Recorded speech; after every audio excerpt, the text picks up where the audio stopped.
¿Tú qué crees que es lo que las características que debe tener un gran líder? A ver, yo creo que el liderazgo, el liderazgo entendido es como un reconocimiento que hace un grupo de personas a alguien, ¿no? Fundamentalmente por sus características y condiciones personales y su visión del futuro. Un líder es una persona que comunica siempre un futuro mejor, en la época de prosperidad y en la época de las dificultades. Esa es la función del liderazgo, siempre mostrar cómo es posible un futuro mejor, un ideal realista. Y eso generalmente va acompañado de características de tipo personal. Creo que la más importante es el tema de comunicación. ¿Y qué es comunicación? Comunicación no es solamente capacidad de hablar, de expresar una idea. Claro que sí, expresarla directa, clara, concreta, sino también capacidad de escuchar. O sea, ocurre, y ustedes lo han visto en la vida pública, de personas que llegan con una respuesta que todo el mundo quería oír y que estaba allí. O sea, aparece un nuevo candidato, a veces cuando irrumpen figuras nuevas, ¿no? Dice, pero eso es que eso era un sentir de la sociedad. ¿Y por qué los demás políticos o los demás líderes no lo entendieron? Entonces, esa capacidad de escuchar, de comprender al otro, es importante. Es cómo comprendo al otro, cómo comprendo la necesidad del otro. Entonces, el liderazgo siempre es una relación, es en el fondo una persona que logra distinguir lo que se llama buscar el fin, el fin de la organización, el fin de la comunidad o de la familia. En la familia hay líderes, la hija que organiza el paseo, que logra vender dónde se van a hacer las vacaciones, y no falta en cambio el hermano que de pronto es el que encuentra los peros, o el papá que, en fin, hay gente que se ofusca, ¿no? Y que dice, no, ¿y por qué no vamos a hacer esto y hacemos este fin de semana? Y es un liderazgo, porque muestra cómo pasar un fin de semana. Ah, puede ser. Entonces el liderazgo va en ese tema de comunicación. Y comunicación supone apertura para escuchar al otro. Creo que esa es como una de las características fundamentales. La segunda, podría decir que es trabajo en equipo, porque es como encontrar cómo los demás me pueden ayudar en ese relacionamiento, en esos apoyos. El trabajo bien hecho, o sea, hacer bien las cosas, la tarea que uno le toca hacer, pues responder por ella. Y el espíritu de servicio. O sea, uno tiene que tener espíritu de servicio y de sacrificio. Muchas veces a uno le toca hacer cosas que no quisiera hacer, que terminan siendo pues, eso. Es un esfuerzo que uno preferiría no hacerlo, si fuera en consideración de uno, pero en consideración del grupo, uno sí debe decir, oiga, pues vale la pena hacer esto, vale la pena empeñarse en esta tarea y ese espíritu de servicio. Me parece que esas son como las características fundamentales que debe generar un liderazgo eficaz. Ok, perfecto. La segunda pregunta es, ¿siempre ha tenido una personalidad de líder o es algo que ha logrado construir con el tiempo? Pues a ver, yo recuerdo que en bachillerato yo era bastante tímido, o sea, y hablar en público no me parecía como que lo supiera hacer. Pero sí recuerdo que en grupos de amigos, en los recreos, pues digamos, muchas veces las conversaciones iban alrededor de lo que yo planteaba, sin proponérmelo. Y solo fue el paso del tiempo, ¿no?, que uno va descubriendo que tenía condiciones de dirección. De hecho, una anécdota personal es, hace muchos años yo solicité trabajo aquí en la Universidad de La Sabana como profesor hora cátedra. Yo tenía una firma de abogados y quería seguir en la firma de abogados y dar clases. Y me ofrecieron un cargo directivo aquí en la universidad. Y yo dije, no, yo no soy directivo, yo soy un abogado y me gusta el ejercicio del derecho y no creo que tenga las condiciones para ser un directivo. Bueno, entonces no acepté ese cargo. Tiempo después me volvieron a ofrecer un segundo, asistente del rector Octavio Arismendi Posada, que fue el primer rector de la universidad, ex ministro de Educación. Y entonces eso me dio la oportunidad pues, de venir a trabajar en la rectoría como asistente. Y bueno, han pasado más de 30 años en la universidad y pues he descubierto que sí tenía esas condiciones. Entonces uno va haciendo esos descubrimientos de las condiciones directivas y sería pues ingenuo negar que eso que eso se ha dado y que he ejercido pues la decanatura de la Facultad de Derecho, he sido miembro del Consejo Superior pues desde los 27 años que estaba aquí, vicerrector, secretario general y rector hace 12 años. Entonces, uno sí ve, o en las juntas directivas, que todos los días estoy en juntas, pues uno dice, bueno, se encuentran como buscar esos acuerdos. Al final siempre la verdad es posible, pero tiene matices y enfoques, y es como encontrar esos puntos de diálogo. Ok. ¿Cuáles cree que usted cree que son las diferencias entre un líder institucional, como vendría siendo la posición del rector, a lo que viene siendo un líder gerencial, como puede ser el presidente de una compañía? A ver, yo creo que la diferencia entre un líder gerencial y uno como el rector, yo no la encuentro realmente. Okay. Simplemente que tenemos que ejercer liderazgos en industrias y en empresas distintas. La universidad es una empresa. Yo se la digo en términos de empresa. La universidad tiene cerca de 2.000 empleados. Tiene unos 12.500 clientes más o menos. O sea, 9.000 estudiantes de pregrado, 3.000 de posgrados. Tiene un montón de productos, ¿no? 24 carreras, más de 100 posgrados, ¿no? Educación continua, investigación, se mueven las fuerzas de mercado, hay competencia, ¿no?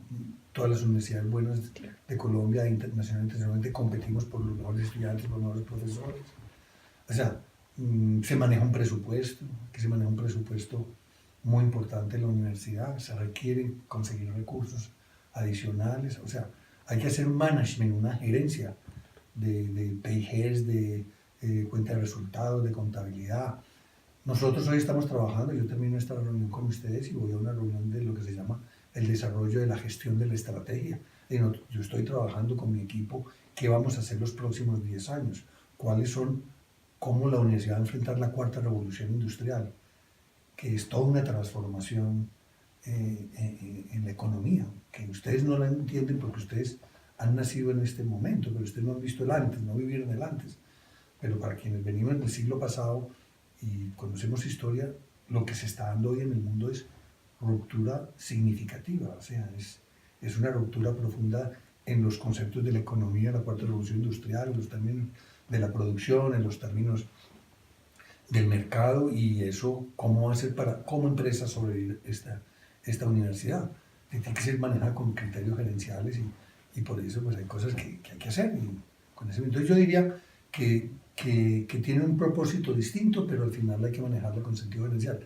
El error, hay un señor que se llama Peter Drucker, uno de los grandes gurús del management del siglo XX, y tiene un libro que se llama The Non-Profit Organizations, y es el management, o sea, cómo se hace el management. Esto es una fundación sin ánimo de lucro, pero sin ánimo de pérdida. Y por lo tanto tiene que generar excedentes ingresos para poder realizar proyectos como el nuevo edificio, el campus. O sea, ese edificio pues, costó $50 millones. O sea, eso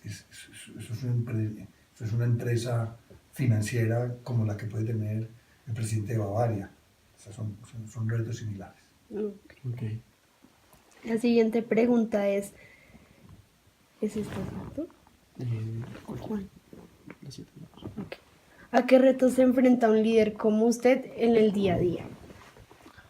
Pues en el día a día uno se enfrenta a las cosas externas, digamos, que traen los problemas que trae la vida. O sea, uno puede estar en un momento muy tranquilo y que acaba de tener una muy buena noticia hace unos minutos de una cosa que está ocurriendo, y dentro de 10 minutos puede ocurrir que hay una noticia de algo que salió mal o que surgió un problema. Entonces, digamos, ese tipo de cosas. Pero creo que la mayor fuente de eso son el tema de las personas. Las personas causamos y generamos oportunidades positivas para las organizaciones y también conflictos. Entonces, al final, sí, aquí hay unos recursos, hay unos bienes, o sea, dinero, propiedades, salones, videobins, jardineros, o sea, todo eso es una logística, pero eso se maneja, eso se administra relativamente bien.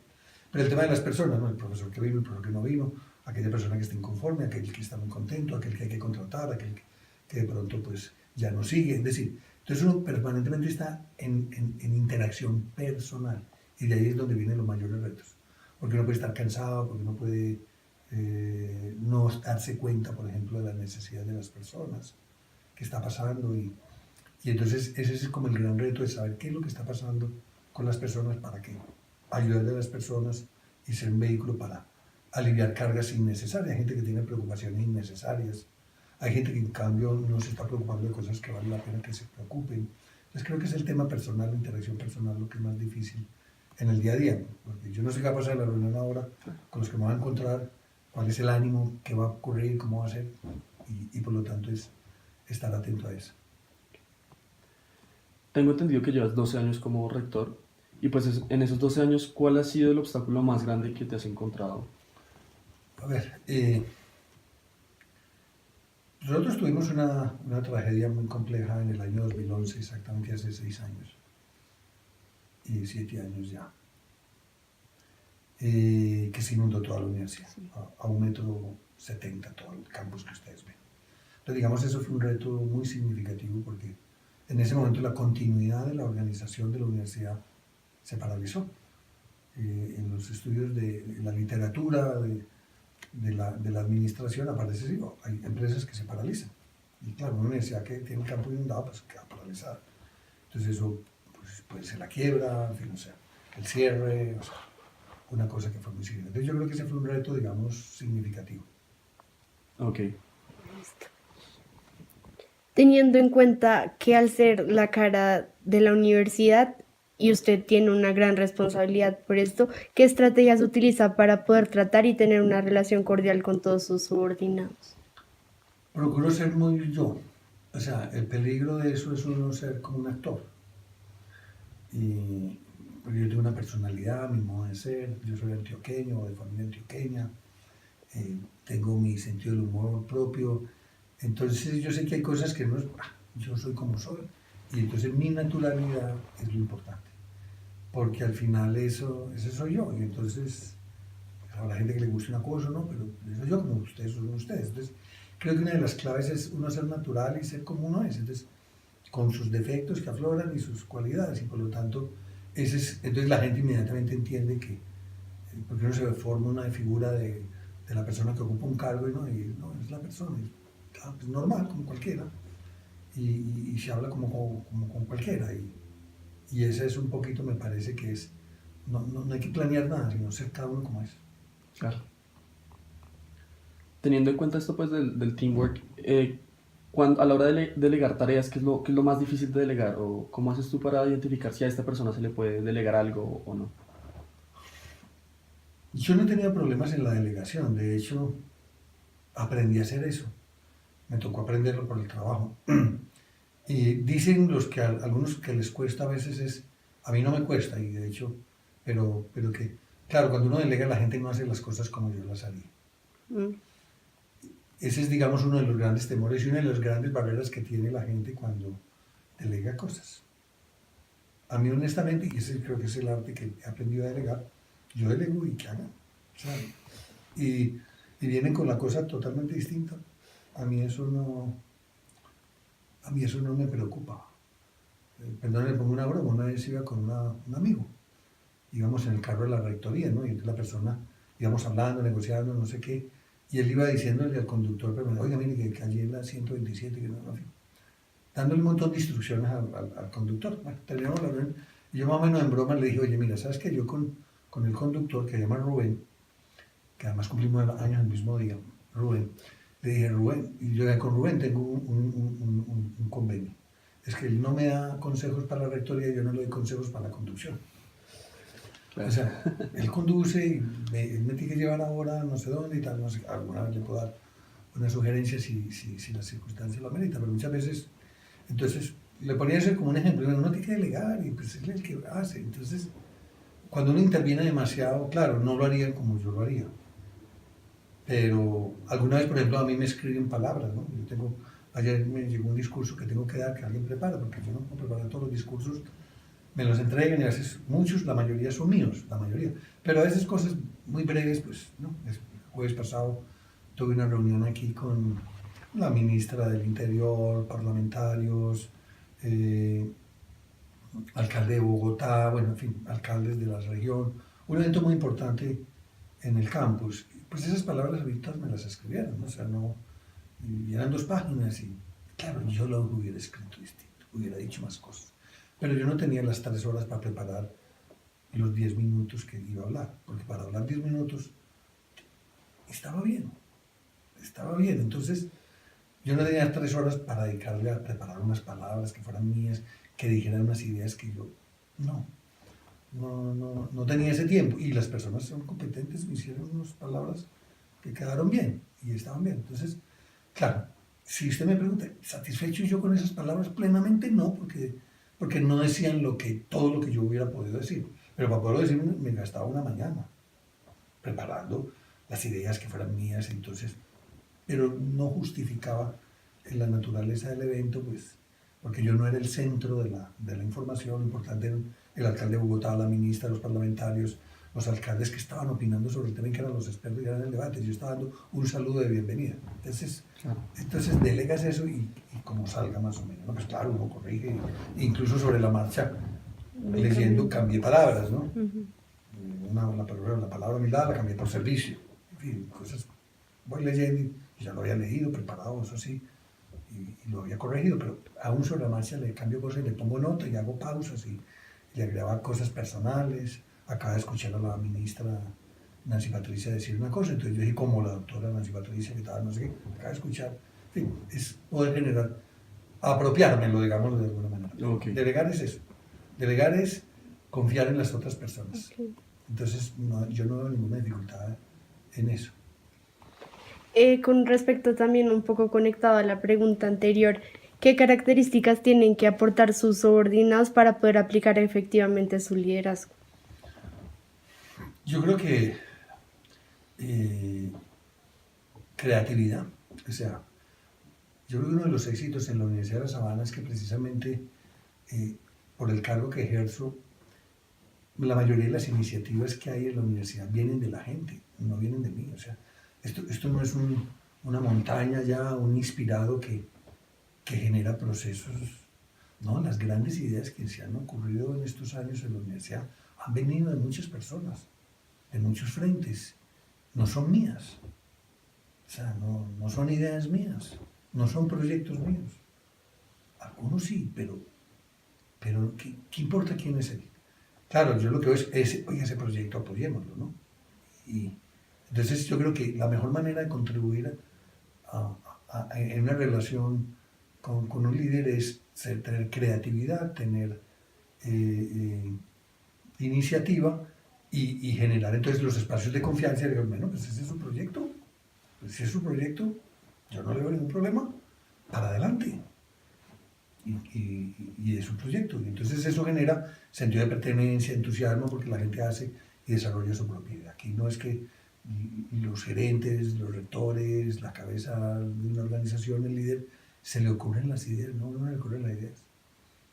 Yo muchas veces digo, como le digo a veces a mis vicerrectores, ¿qué es lo que tengo que decir? Es decir, yo soy el altavoz de ideas y proyectos de ellos. Mis discursos anuales, que todos los años hay un discurso, sí, hay algunos que fueron pura... Pero muchas veces me dicen, mire, el tema, y estamos pensando, ¿cuál va a ser el discurso inaugural del año entrante del rector? Entonces muchos van opinando, creo que debería hacer énfasis en esto, debería hacer énfasis en aquello. Y vamos negociando, ¿no? Dialogando colegialmente el tema. Y al final yo lo he hecho como si fuera, como que es mío, sí, es de la rectoría, pero al final es de un vicerrector, de unos decanos, que dicen, oye, ese tema creo que debería ser como el tema que marcará el año de la universidad. Ese es el arte de oír, ¿no? Entonces, porque si no, entonces, no, es que si las buenas ideas fueran las mías, estaríamos perdidos. O sea, es la colectividad. Y ese es el peligro, ese es un error de liderazgo, aquel que concentra demasiado poder y demasiadas decisiones en él. Y yo soy en ese sentido muy enemigo, o sea, contratos, yo ya no me meto en contrataciones. Hay muchos rectores que les encanta eso les da poder, que me interesa. No me interesa ni ver contratistas. Está delegado en comisión. Algunos me toca porque hago parte de una junta, el Consejo Superior de Desaprueba, claro, pues sí, muy bien. Adjudicar el contrato del constructor del edificio, pues perfecto. Pero eso lo han traído otros. lo han trabajado otros, lo proponen otros, uno simplemente valida que satisface las condiciones. Entonces ese sentido es lo que genera, porque si no uno se recarga y todo pasa por uno, como un peaje, que todo tiene que pasar por la rectoría, eso sería un error. No tendría tiempo para recibir estudiantes para ayudarles en sus tareas de liderazgo, que es una tarea muy importante. O sea, porque yo les dedico este tiempo, porque para mí es muy importante, porque yo con ustedes y en esto pues también voy captando qué pasa en la universidad. Y eso me da cercanía. Ok, muchas gracias. ¿Tienes algo más que preguntar? Yo ya... Pues también sería importante ya para finalizar, ¿qué consejo le podría usted dar al próximo rector de la universidad, o sea, a quien lo vaya a reemplazar a usted en un futuro, para pues seguir con... Sí. A ver, yo creo que la clave siempre en estas organizaciones es mucha fidelidad al proyecto educativo institucional. Desde los principios que inspiran a la Universidad de La Sabana, están las soluciones a todos los retos que uno se pueda plantear. Entonces uno, reflexionando mucho sobre el proyecto educativo institucional, sobre su misión, la misión de la universidad, los principios que le inspiran, su identidad, allí está la receta, la fórmula, porque esos principios van iluminando, los principios son, haga de cuenta, como el sol y la tierra va girando, a medida que gira, pues se va iluminando, los principios iluminan la realidad va cambiando, pero los principios son permanentes. Por lo tanto, ¿cómo aplico este principio a esta realidad del siglo XXI? Sí, yo hablo de cuarta revolución industrial ahora, ¿sí? Y inteligencia artificial, impresoras 3D, la nube, el Big Data, todo eso, sí. Y eso es lo mismo que hace 30 años cuando yo estaba aquí, que no existía ni Internet. No existía Internet y el primer computador que tuve en la universidad lo tuve yo de asistente del rector, un aparatico allí que, pues, en fin, llamaban a eso computador, pero la capacidad computacional de aquella época era pues, de 64K. No megas, no gigas, no teras, K. Entonces, era una capacidad computacional que no servía sino como máquina de escribir, que guardaba unas hojitas Word Perfect o de Word, y eso era lo que hacía, y unos dibujitos y unas tablitas Excel. No era más. Pero en el momento, pues, son pasos que al avance de la ciencia. Entonces, consejo, fidelidad al espíritu. Y Ok. también, ¿qué impacto quiere usted dejar en la comunidad universitaria? Yo creo que cariño por la universidad, realmente orgullo por la universidad. Esta es una universidad que por su inspiración cristiana, católica, ahora de apostolado corporativo del Opus Dei, mañana es 2 de octubre, San José María Escrivá Balaguer fundó el Opus Dei el 2 de octubre de 1928, se cumplen 90 años. Y este es un fruto de esa oración y de esa visión y de esa intervención de Dios en la providencia de la humanidad, y es la fundación del Opus Dei. Y esto es obra de Dios, esta universidad es una obra de Dios. Y por lo tanto, uno tiene que, al final, independientemente de sus creencias y todo eso, reconocer que aquí hay una misión más allá que una simple buena universidad. Es mucho más, es un espíritu de servicio a todos los hombres, de todas las condiciones, y que la gente se sienta orgullosa de una universidad que les ayuda a formar en una época donde los valores, en una sociedad altamente tecnologizada, como la de la cuarta revolución industrial, lo verdaderamente humano es lo más importante.